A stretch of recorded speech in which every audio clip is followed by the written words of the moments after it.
Shalom, perkenalkan saya Sofiana Nanda dan teman saya. Dan saya Sofina Vita.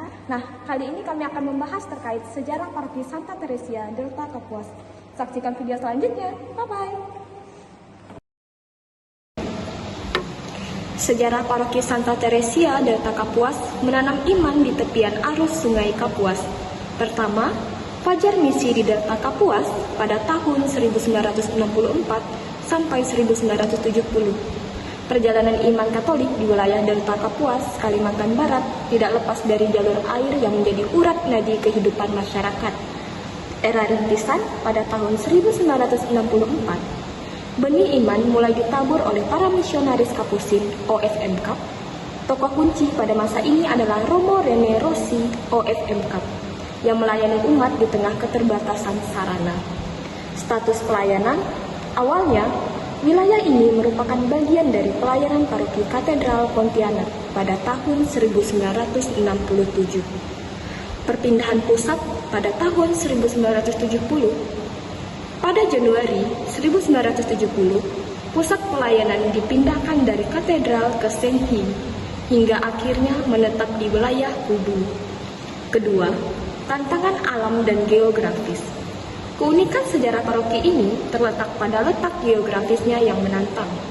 Wilayah Delta berada di dataran rendah, rawa, dan hutan gambut di muara Sungai Kapuas, Rasau Jaya.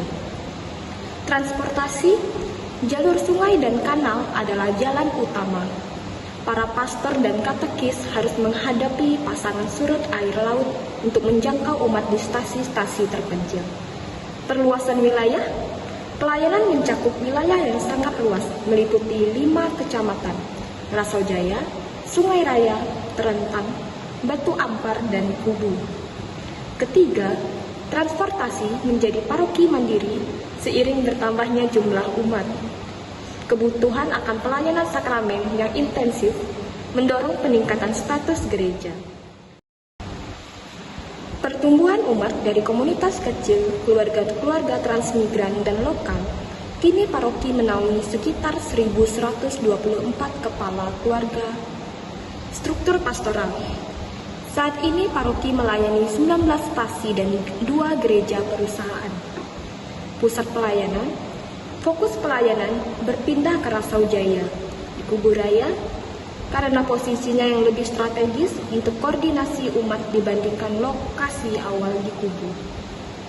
Keempat, estafet kepemimpinan, para pelayan Tuhan.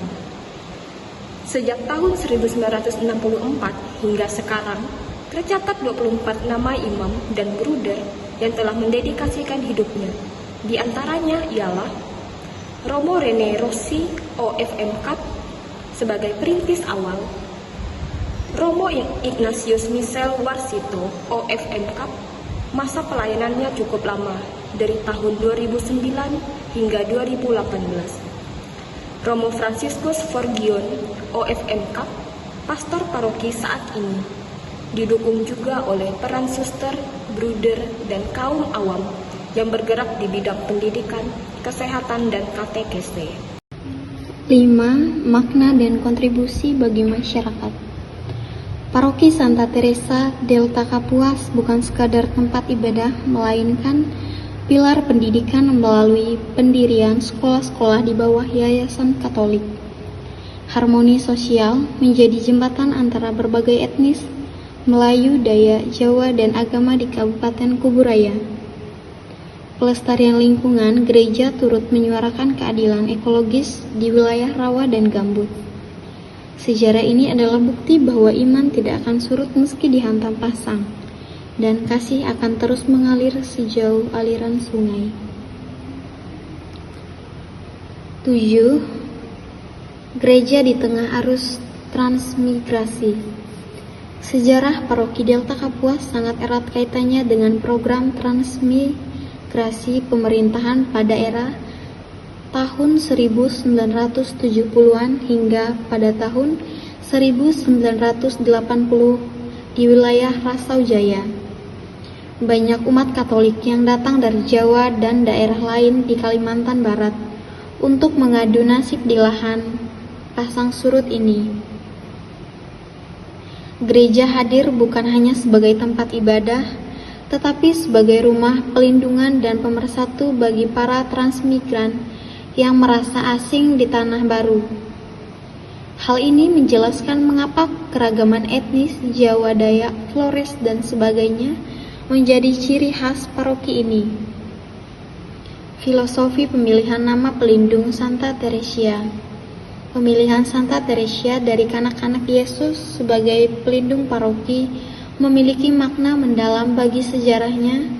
Santa Teresia dikenal dengan jalan kecilnya, yaitu melakukan hal-hal sederhana dengan cinta yang luar biasa.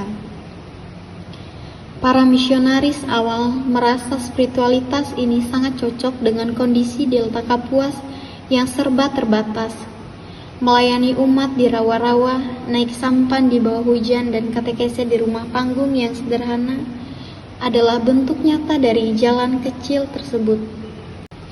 Pembangunan fisik pada masa kepemimpinan Pastor Agustinus Hendrik OFM Cap 1979 sampai 1984 dan Pastor Robert Sabto Wibowo pada tahun 1989 sampai 1996. Fokus mulai beralih pada pembangunan gedung gereja yang lebih permanen untuk menggantikan bangunan kayu awal yang mulai lapuk karena pelembapan tanah aluvial. Pendidikan sebagai prioritas pada periode ini, gereja mulai memperkuat basis pendidikan dengan mendukung sekolah-sekolah di sekitar Rasaujaya, karena para pastor menyadari bahwa melalui pendidikanlah kesejahteraan umat di wilayah Delta dapat ditingkatkan. Dahulu, untuk mencapai stasi seperti di wilayah Batu Ampar atau Terentang, seorang pastor harus menginap berhari-hari di sampan atau di rumah umat karena jadwal pasang surut air yang tidak menentu. Sejarah mencatat bahwa iman umat di stasi-stasi ini justru seringkali lebih militan karena mereka jarang bertemu pastor, sehingga mereka belajar untuk mandiri dalam memimpin ibadat sabda tanpa imam.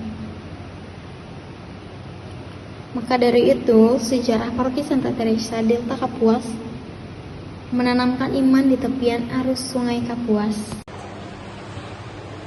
Nah, saudara-saudari yang terkasih, demikian sejarah singkat terkait paroki Santa Teresia Delta Kapuas yang telah kita dengarkan tadi. Nah, sekarang saya akan membahas kesimpulan terkait sejarah paroki Santa Teresia Delta Kapuas. Paroki Santa Teresia Delta Kapuas merupakan buah dari dedikasi para misionaris Kapusin OFM Cap, khususnya Romo Rene Rossi OFM Cap, yang memulai pelayanan sejak tahun 1964. Perjalanan dari sebuah stasi kecil di bawah paroki katedral hingga menjadi paroki mandiri menunjukkan dinamika pertumbuhan iman yang konsisten. Nah teman-teman, ketangguhan di tengah tantangan geografis karakteristik wilayah Delta Kapuas yang didominasi rawa sungai dan pengaruh pasang surut air laut tidak menjadi penghalang bagi karya kewartaan. Sejarah paroki ini adalah bukti nyata ketangguhan pastoral dalam menjangkau umat di 5 kecamatan dan 19 stasi, meski harus menghadapi keterbatasan transportasi dan aksesibilitas. Selain itu, pertumbuhan umat yang signifikan, pertumbuhan jumlah umat yang kini mencapai 1124 KK, mencerminkan keberhasilan pembinaan iman dan katekese yang terstruktur. Hal ini didukung oleh kemandirian umat dalam bidang organisasi, Dewan Pastoral Paroki, serta keterlibatan aktif kelompok kategorial, orang muda Katolik, suster, bruder, dan awam. Peran gereja yang relevan, Gereja Santa Teresa Delta Kapuas tidak hanya hadir sebagai institusi rohani, tetapi juga sebagai agen perubahan sosial melalui bidang pendidikan, kesehatan, dan penjaga harmoni di tengah masyarakat budaya yang majemuk. Selain itu, warisan untuk masa depan. Pendokumentasian sejarah ini berfungsi sebagai cermin bagi generasi muda agar memahami akar jati diri mereka. Semangat gotong royong dan pengorbanan para tokoh perintis menjadi fondasi untuk terus menghidupkan semangat Kristus di tengah tantangan zaman yang semakin kompleks. Nah, saudara-saudari yang terkasih, demikianlah seluruh rangkaian pemaparan mengenai sejarah dan perjalanan iman paroki Santa Teresia Delta Kapuas. Semoga semangat Teresia dari anak-anak Yesus membawa senantiasa menginspirasi kita untuk melakukan hal-hal kecil dengan cinta yang lebih besar. Terima kasih atas perhatiannya. Tuhan Yesus memberkati. Bye-bye.